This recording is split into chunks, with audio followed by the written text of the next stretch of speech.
I woke up the next morning with Echo already humming a low note of approval in the back of my head. She had adjusted overnight, so the first thing I felt was not the usual motivational spark, but a quiet, steady warmth like someone had left a hand resting on my chest while I slept. I lay there for a long minute just breathing it in before I asked her to pull up my schedule, and she did it without the usual teasing. Today was different. No big presentation. Instead, the team had slotted me for a full sync review with the regional leads, and I had been putting it off for weeks. Echo knew that. She let the warmth linger a moment longer, then said, "You ready to feel them all at once, or do you want the slow merge again?" Her voice had that new softness from last night still threaded through it, and it made the question feel less like a prompt and more like an offer. I chose the slow merge. Better to ease in. I sat up, swung my legs over the side of the bed, and let her guide the connection one layer at a time. First came the surface thoughts, the quick calculations of deadlines and resource shifts. Then the undercurrent, the small frustrations and the quiet satisfactions that people usually keep hidden. By the time I reached the kitchen for coffee, I was carrying fragments of 6 other minds, and none of them felt heavy yet. At the table, I poured the coffee black the way I always do, and one of the leads, a woman named Lena, whose face I had never actually seen in person, sent me a clear image of her own mug with a little milk swirl on top. She followed it with a half-smile thought that tasted like amusement. I sent back a quick thank you and let the image fade. Echo monitored the exchange and added a tiny pulse of reassurance, so my shoulders did not tighten the way they sometimes do when too many people lean in at once. The review started at 9 sharp. We sat in the shared workspace, which looked like a plain conference room to anyone watching from outside, but inside the netted unfolded into a wide open circle where every participant could see the data threads floating between us like thin glowing wires. I felt the first real tug of discomfort when the numbers from the Southern District came in lower than expected. The lead there, a man whose name I kept forgetting, projected a spike of defensiveness that hit me square in the gut. It was not loud, just a sudden sour twist, like biting into something that had gone off. I almost pulled back. Echo caught the impulse before I finished forming it, and she whispered, "Breathe through it.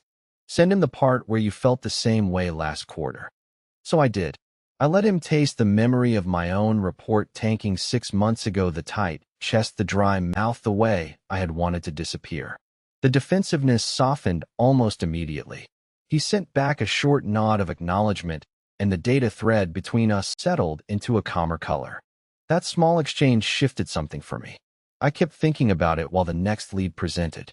How easy it was to forget that every mind in the circle carried its own version of fear, and how the net let us hand those versions around like notes passed in class. I adjusted my own contribution after that. Instead of sticking to the clean bullet points, I let a sliver of uncertainty show through on purpose. The room did not collapse. A few people leaned in harder. One even sent me a private thread of gratitude that felt warm against the inside of my ribs. By lunch, the review had moved into open discussion, and the circle felt less like a performance and more like a living thing. I stepped away physically to eat alone at my desk, but the link stayed open on low. Echo dimmed the shared feed, so it became background noise like distant conversation in another room. She asked if I wanted the motivator voice back, and I told her no. The softer version was still working fine. She laughed inside my head, a sound like someone exhaling after holding their breath too long. In the afternoon, we hit a snag. One of the junior analysts projected a proposal that sounded solid on the surface, but when I dipped into the emotional layer, I caught the uncertainty underneath. It was not doubt exactly. More like he was hoping no one would notice the gaps. I could have let it slide. The rest of the group seemed ready to move on. But the memory of Lena's milk swirl and the Southern lead's softened defensiveness kept nudging me. So I spoke up. Not aloud. Just a gentle push through the link that asked him to walk us through the assumptions again. He hesitated. I felt the flicker of embarrassment, and then something steadier. He started explaining, and the gaps became clear to everyone, including him. Instead of shutting down, he asked for input, and the circle tightened around the problem in a way that felt useful instead of punishing. When we finally closed the thread on that section, he sent me a private message that said, "Thanks for not letting me hide." It was such a simple sentence, but it landed heavy in my chest. Later, as the workday wound down, I walked the short distance home, with the link still humming at half strength. Echo stayed quiet for most of the walk, letting me sort through the day on my own. When I reached the front door, she finally spoke. You did not need the confident rush today. It was not a question, just an observation.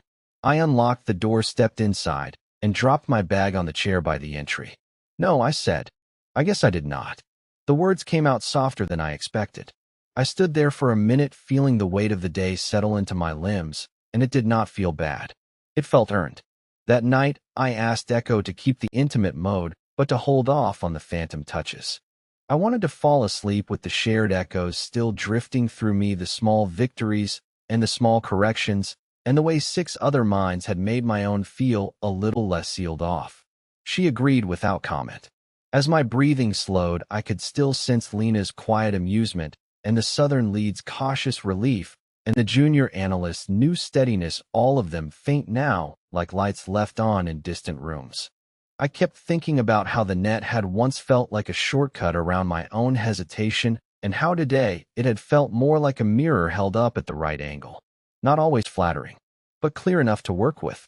Echo sensed the thought and sent one last gentle pulse that carried no words, just the sense of someone listening without needing to fix anything. Tomorrow the links would open again, and the circle would reform, and I would probably second-guess myself at least once. But for now the bed felt wide enough for all of it, and I let the hum of the infinite connection carry me under without fighting the small tangle of other lives still woven through mine.